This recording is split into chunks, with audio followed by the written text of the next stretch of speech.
nothing to do with MK. MK has got the right to exist. Our constitution is there. We don't have anything to do with them.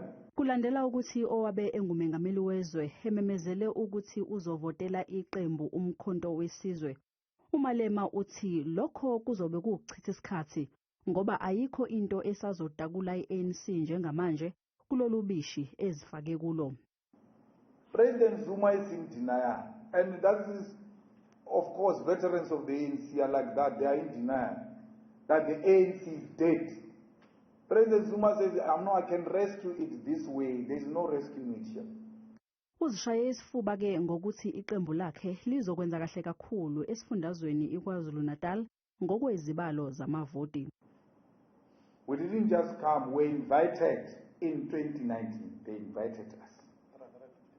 350,000 votes unexpected. Sihlele nje. Afika amavoti. Uveze ukuthi umqulu wezethembiso zokhetho ze-EFF bazowethula mhla ziyi-10 kuNhlolanja eMoses Mabhida Stadium. Ucele umengameli uCyril Ramaphosa ukuthi amemezele usuku lokhetho ngokushesha.